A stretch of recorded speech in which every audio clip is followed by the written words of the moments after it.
History is littered with the names of cities that fell to time, but few vanished as violently as Helike. Located on the coast of the Peloponnese in ancient Greece, Helike was not just a city, it was a jewel, a beacon of civilization that outshone even its greatest rivals. As the capital of the Achaean League, Helike was a thriving hub of culture, politics, and immense wealth. Imagine a place where the streets were paved with ambition and the markets overflowed with goods from across the known world, spices from the east, fine silks, and jars of golden olive oil. The citizens of Helike lived under the constant, heavy shadow of their protector, Poseidon, the mighty god of the sea and the earth shaker. To the people of Helike, Poseidon was not just a myth, he was their provider and their judge. At the heart of the city stood a colossal bronze statue of the god, a masterpiece of ancient engineering. His trident pointed toward the horizon, a symbol of their unshakable faith and growing, dangerous pride. They believed that as long as Poseidon held his trident over them, Helike would rule the waves forever, untouchable by mortal hands. But prosperity often breeds a fatal arrogance. The leaders of Helike began to look down upon their neighbors, demanding tributes and showing a cold indifference to the warnings of the wise. They ignored the strange omens that began to appear, the sudden drying of ancient wells, the uneasy movements of the tides, and the eerie silence of the birds. They had forgotten that the same God who gave them the bounty of the sea could also take everything away in a heartbeat. The city was a marvel of marble and bronze, with grand theaters that echoed with the voices of poets, and gymnasiums where the youth trained for Olympic glory. Yet underneath this mask of perfection, the earth was restless. Deep beneath the limestone foundations, the tectonic plates were tensed like a bowstring about to snap. Little did the people know, as they gathered for their evening feasts and toasted to their eternal city, their golden era was about to be extinguished. Their legacy was minutes away from being swallowed by a single, terrifying night that would leave nothing but echoes in the dark. Beyond the marble walls and bustling ports, Helike was a city of secrets. Every alleyway told a story of a civilization that thought it had conquered nature itself. The great library of Helike housed scrolls that detailed the movements of the stars, yet they failed to see the catastrophe moving beneath their very feet.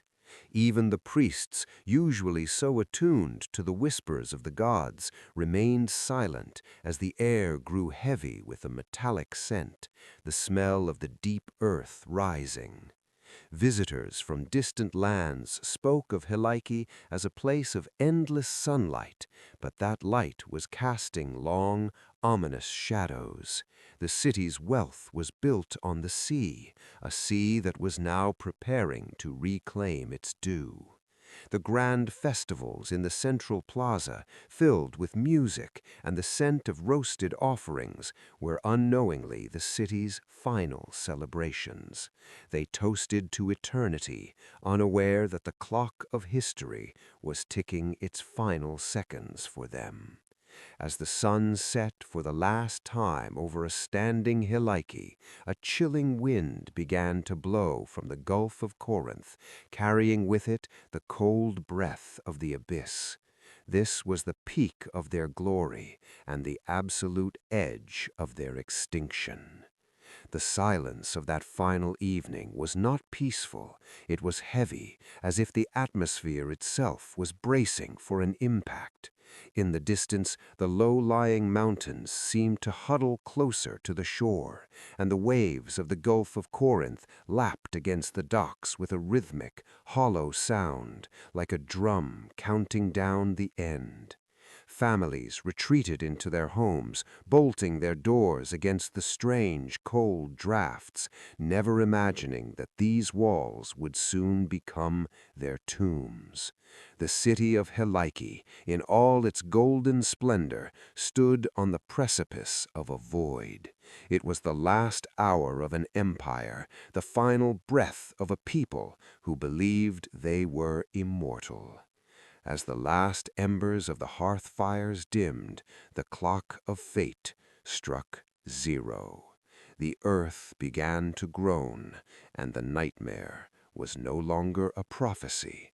It was a reality. The first sign was not a sound, but a vibration, a low-frequency hum that seemed to vibrate through the very bones of anyone still awake in Helike. It was the middle of a winter night in 373 BC, a time when the world should have been at rest, but the earth had other plans. Suddenly, the hum turned into a violent, guttural roar that felt like it was coming from the very center of the world. The tectonic plates beneath the Gulf of Corinth, under immense pressure for centuries, finally surrendered. In an instant, the graceful symmetry of Helike began to tear apart.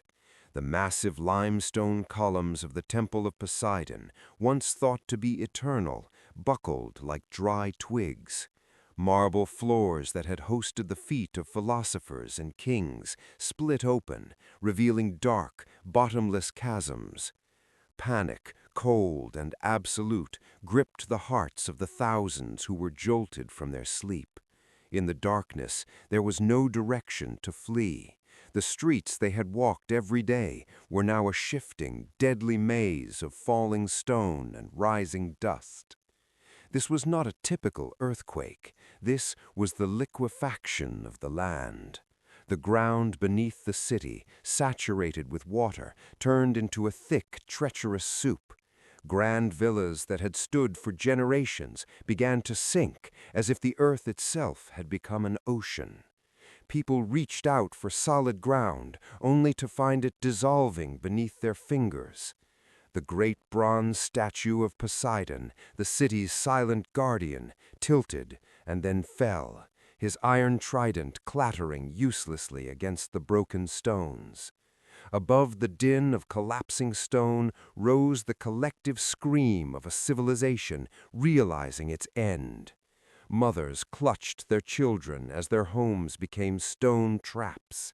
The darkness of the night was thick with the dust of pulverized marble, making every breath a struggle. The very air seemed to crackle with the energy of the disaster.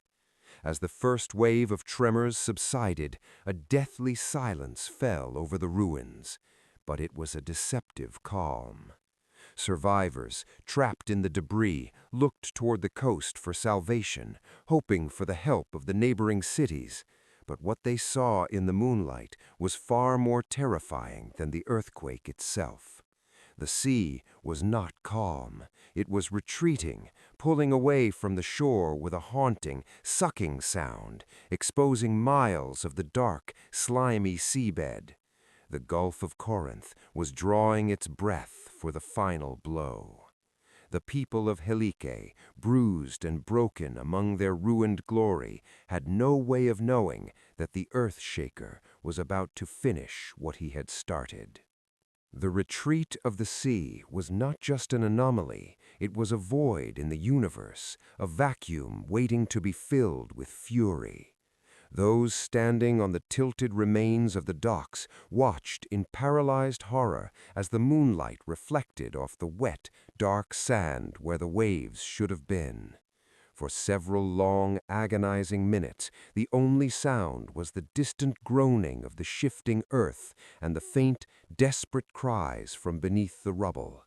Then a new sound began to grow, a low, rhythmic thumping that vibrated in the air, getting louder with every passing heartbeat. It was the sound of the ocean returning, not as a friend, but as an executioner. The survivors had nowhere to go. The mountains behind them were blocked by landslides, and the city before them was a jagged graveyard of marble. The air grew cold, colder than any winter night they had ever known, as the massive wall of water gathered its strength in the darkness. In those final seconds of stillness, many turned their eyes toward the fallen statue of Poseidon, perhaps hoping for a miracle that would never come. They were no longer the proud masters of the Achaean League. They were merely shadows, waiting to be swept into the pages of myth. The Earth-Shaker had spoken, and now the sea was coming to claim the silence. The retreat of the sea was the final warning, but for the people of Helike, there was no time left to heed it. In the heart of that dark winter night, a sound began to rise from the horizon, a sound so deep and powerful that it seemed to swallow the very air. It was the roar of the Gulf of Corinth returning. A massive wall of black water, miles wide and dozens of feet high, was surging back toward the broken coastline with the speed of an arrow. When the wave hit, it wasn't just water. It was a crushing force of nature, carrying the debris of the deep and the weight of the abyss. The remains of the city walls, which had stood for generations, were pulverized in an instant. The grand theaters, the gymnasiums, and the marketplaces were not just flooded, they were erased. The water didn't just flow, it hunted, surging into every crevice and basement where survivors were hiding. The screams that had filled the air after the earthquake were suddenly, violently silenced by the cold, salty grip of the sea. Imagine the terror of those final moments. In the pitch blackness, the only thing they could feel was the immense pressure and the swirling chaos of mud and stone. The 10 Achaean ships that had been anchored in the harbor were tossed like toys, their hulls shattered against the submerged temples. By the time the first light of dawn began to touch the horizon, the city of Helike was gone. It wasn't just destroyed, it had vanished. Where a bustling metropolis had stood only hours before, there was now only a vast, silent expanse of water. The surrounding hills, once filled with the lights of the city, were now dark and lonely. As the sun rose, the few survivors from the higher ground looked down in disbelief. They saw the tops of the tallest trees and the very tips of the temple columns poking through the surface of the water like grave markers. The pride of the Achaean League had been buried under a shroud of silt and sea. Poseidon had not just punished the city, he had claimed it for his own kingdom, leaving nothing behind but a haunting stillness that would last for 2,000 years. In the days that followed, the water did not recede. Instead, a massive lagoon formed over the ruins of Helike, trapping the secrets of the city beneath layers of suffocating mud. Travelers who passed by the site spoke of seeing the bronze fingers of statues reaching up from the depths, as if the city itself was trying to gasp for air. But the earth and sea had made their pact. The silt from the nearby rivers began to pour into the lagoon, slowly turning the watery grave into a marsh and eventually into solid land. Helike was no longer a place, it was a ghost.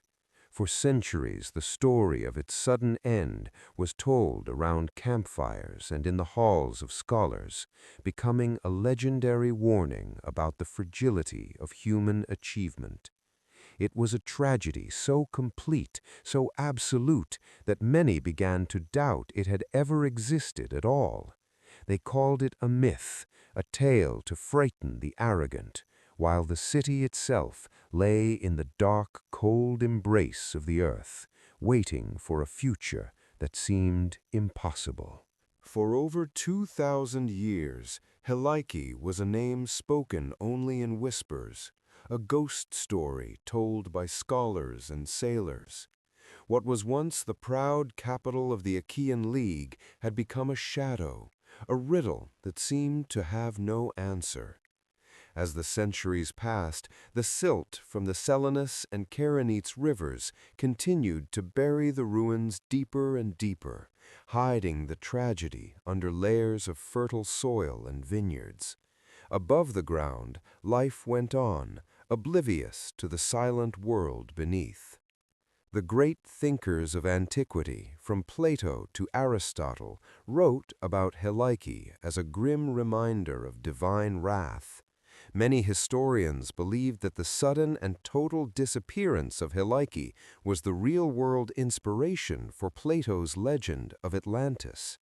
The idea of a powerful, wealthy civilization swallowed by the sea in a single day and night was so shocking that it haunted the ancient imagination.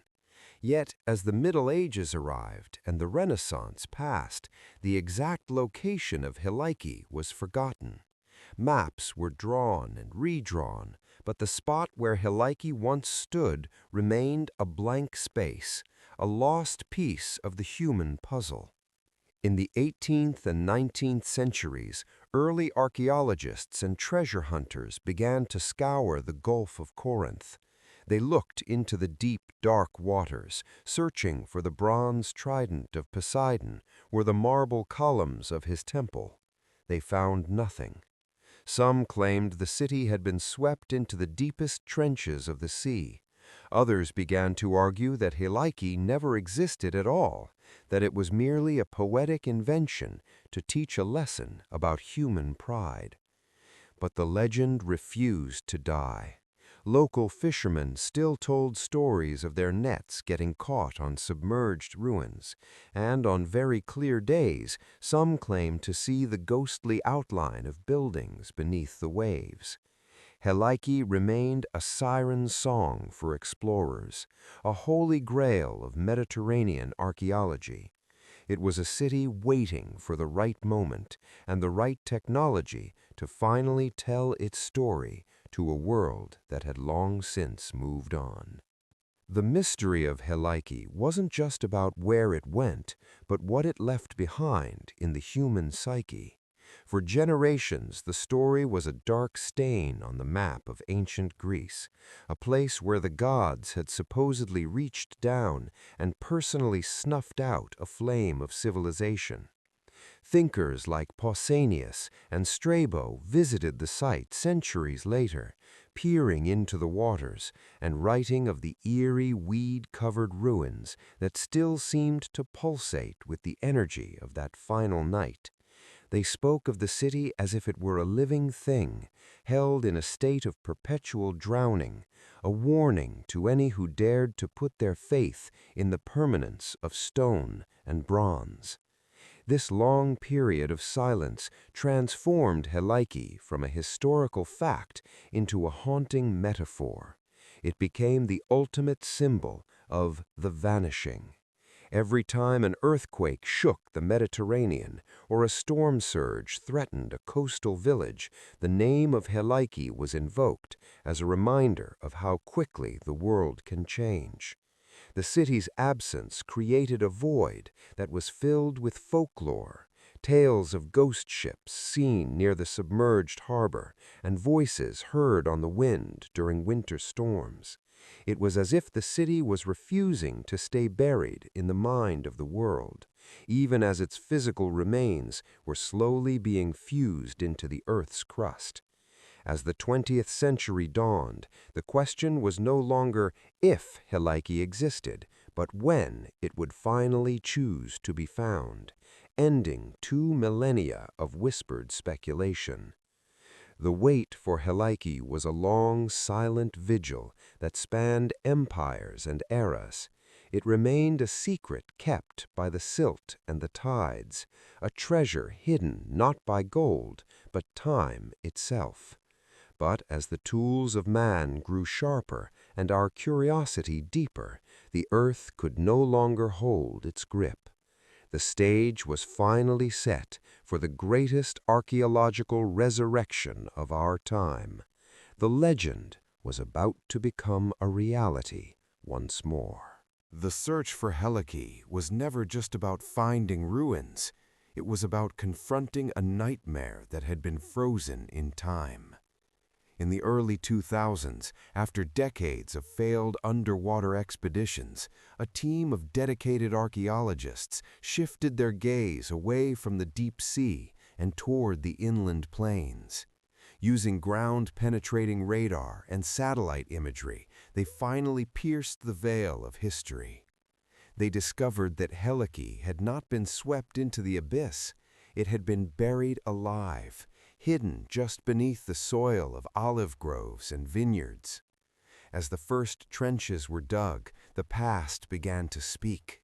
They found bronze coins with the face of Poseidon, intact pottery from the very night of the disaster, and the remains of walls that still bore the scars of the earthquake. These were not just artifacts, they were silent witnesses to the final desperate moments of a civilization.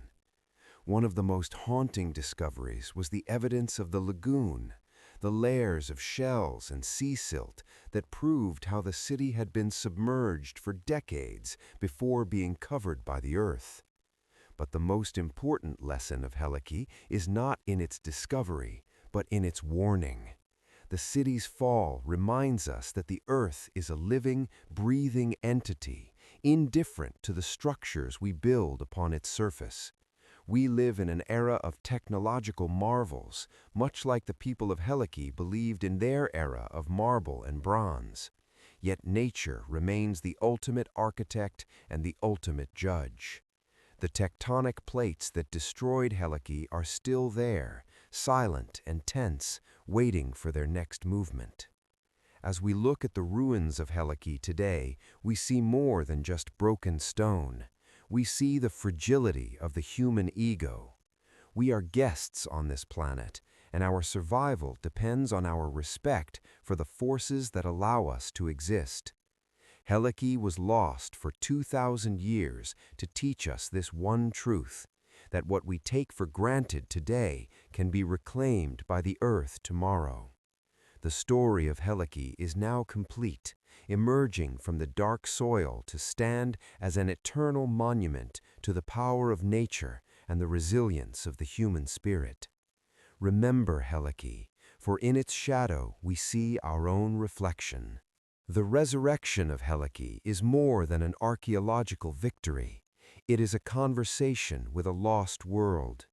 When we touch the cold marble of its rediscovered temples, we are touching a moment of frozen terror, a second in time where everything changed forever.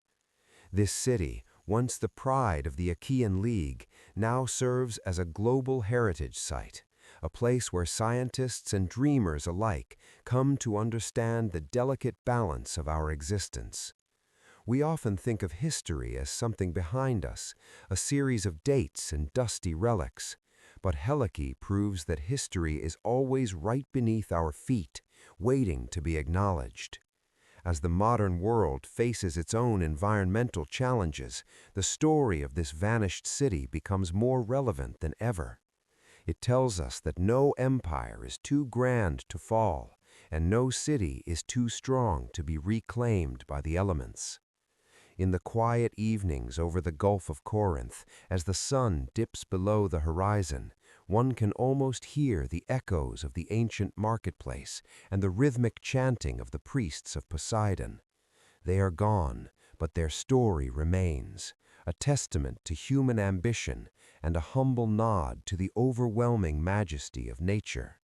Let Helike be our guide into the future, a reminder to build with wisdom, to lead with humility, and to never forget the power of the earth that sustains us. For in the end, we are all part of the same story, a story of rising, falling, and eventually being remembered. As the final embers of this story fade, we are left with a haunting question. What will the civilizations of the future find when they dig beneath our own feet? Will they find ruins that speak of our wisdom, or will they find the remains of a pride that, like Helike's, refused to see the warnings? The story of the lost city is not just a tragedy of the past, it is a mirror held up to our present. It whispers to us from the deep silt of history, reminding us that we are only temporary guardians of this world. Let us walk with respect, build with soul, and honor the ground that carries our dreams. For in the end, we are all part of the same story, a story of rising, falling, and eventually being remembered. As the final echoes of Helike's tragedy fade into the silence of history, we are left standing on the shores of a world that is constantly changing. We have traveled from the golden streets of a thriving metropolis, through the terrifying roar of the earthshaker, and into the dark, silent abyss where a civilization slept for 2 millennia. But the story doesn't end with the discovery of broken marble or bronze coins.